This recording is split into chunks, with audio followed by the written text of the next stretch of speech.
वो इतनी नासमझ होंगी या इतनी मासूम होंगी राजनीति में कि इस दौर में बीजेपी के इस तरह की कोई बात सोचे, इस तरह के मंसूबे रखें। लेकिन हाँ, शक्ति प्रदर्शन तो थोड़ा बहुत करना ही चाहिए भाई। आफ्टर ऑल राजस्थान में अगर मोदी जी के अलावा कोई नेता घूमा है तो वसुंधरा राजे ही घूमी है। 55 जनसभाएं उन्होंने भी की हैं, 53 उनके समर्थक जीत के आए हैं, 53-55 जो तथाकथित वसुंधरा समर्थक माने जाते हैं सब बीजेपी के लोग। तो बिल्कुल ही बैठे बैठे वो ये स्वीकार कर ले कि मैं मुख्यमंत्री नहीं बनूंगी। किसी को मालूम नहीं बनेगी कि नहीं बनेगी, लेकिन आम धारणा ये बन गई कि भाई वो तो नहीं बनेगी, कोई और भी बने। अब ये धारणा भी कितनी सही है कितनी गलत, इसका भी किसी को अंदाजा नहीं है, क्योंकि मुख्यमंत्री के नाम की पर्ची तो सिर्फ मोदी जी की जेब में है। पर्यवेक्षक जब जाएंगे और विधायक दल की बैठक में केंद्रीय नेतृत्व फैसला छोड़ा जाएगा, उसके बाद पर्यवेक्षकों को बताया जाएगा कि आप इस नाम की घोषणा कर दीजिए आप कि केंद्रीय नेतृत्व की ये पसंद है। तो इस सब के बीच में जबकि जिस तरह की बीजेपी के नेतृत्व है, जिस तरह की दूरदृष्टि से उनको नवाजा जाता है या माना जाता है, और मैं खुद मानता हूँ कि वो बहुत दूर की सोचते हैं, तो फिर ये नाम तो 3-4 महीने पहले से तय होने चाहिए।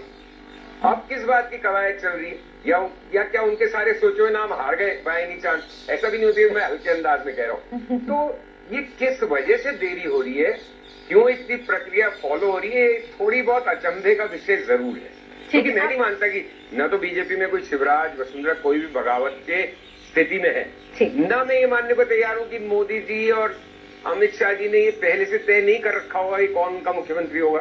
तो फिर ये थोड़ा सा एक मतलब नहीं समझ में आने वाली बात तो जरूर है। ठीक है प्रेम शुक्ला जी, अब ये कंफ्यूजन तो आप ही दूर करेंगे ना, ये नहीं समझने वाली स्थिति क्यों बनी हुई है? ठीक है प्रेम शुक्ला जी, कंफ्यूजन तो आप ही दूर करेंगे ना कि मुख्यमंत्री का नाम तय हो गया है कि अभी तय होना बाकी है, कौन करेगा तय?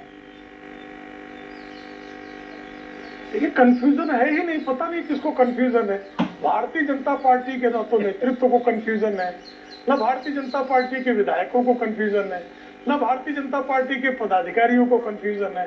तो कंफ्यूजन है किसको? मैं तो यही सोच सोच के कंफ्यूज हो जा रहा हूँ, ये कंफ्यूज कौन हो रहा है और क्यों हो रहा है?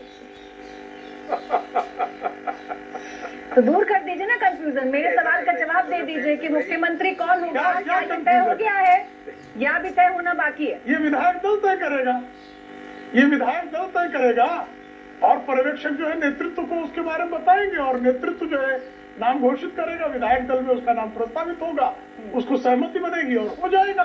ठीक है। अब मैं कैसे कंफ्यूजन, एक प्रवक्ता जो है बिना लोकतांत्रिक प्रक्रिया पूरी हुए, कोई कांग्रेस तो है नहीं कि उस कांग्रेस के हाईकमान के जो है एक विशिष्ट परिवार के आसपास के जो लोग हैं वो किचन में से खबर कोई निकाल के लाएगा, कोई बेडरूम में से खबर निकाल के लाएगा, कोई किचन कैबिनेट होगा खबर निकाल के लाएगा।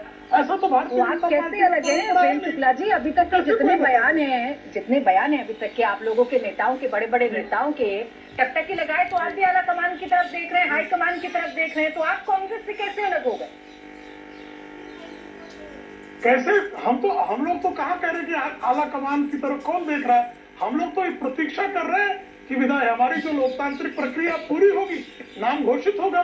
कोई टकटकी किसी ने नहीं लगाया है, हर किसी को पता है कि यहाँ पर एक लोकतांत्रिक संवैधानिक प्रक्रिया है, एक बृहत्तर परिवार में जिस तरह से निर्णय होता है उस तरह से एक पारदर्शी निर्णय होगा। चलिए वरुण पुरोहित, कोई टकटकी नहीं। हाँ, जो खबर नवीस है, खबर नवीसों को खबर जल्दी मिले की चिंता हो सकती है। ठीक है वरुण पुरोहित जी, प्रेम शुक्ला जी बोल रहे हैं कि भाई हमारे फैसला है, हमारे विधायकों में कोई कंफ्यूजन नहीं, हमें कोई देरी नहीं लग रही, आप लोगों को क्यों इतनी देरी लग रही है? देखिए प्राची जी, हमको कोई देरी नहीं लग रही। एक तो बार बार कांग्रेस बीजेपी को, कांग्रेस को बीजेपी का रेप्लिका बनाने का प्रयास किया जा रहा है। इनकी पुलिस या पार्टी है। देखिए बार बार ये कोई कुछ स्पष्टता कर ही नहीं सकते, फिर कांग्रेस पे आ जाते हैं। कांग्रेस तो एक परिवार ही करता है। क्षेत्रीय छत्रप जो है एक अकेला सब पे भारी पड़ गए। पॉलिटिकल सुपरमैन बनने का जो प्रयास हो रहा है वो इनको 8-8 दिन से जनता देख रही है, कैसे किस प्रकार के पॉलिटिकल सुपरमैन है, कैसे निर्णय लेते हैं। अभी कह रहे हैं हमको, सब सारे चैनल कह रहे हैं सबको पता है मोदी जी के मन में क्या है, मोदी जी सरप्राइज देंगे। तो ये कौन सी डेमोक्रेसी हो गई भाई? हमारे तो ये समझ में आती नहीं है, हम समझना भी नहीं चाहते ऐसी डेमोक्रेसी के एक आदमी एक डंडे से आके सबको, वो लोकतंत्र होता भी नहीं।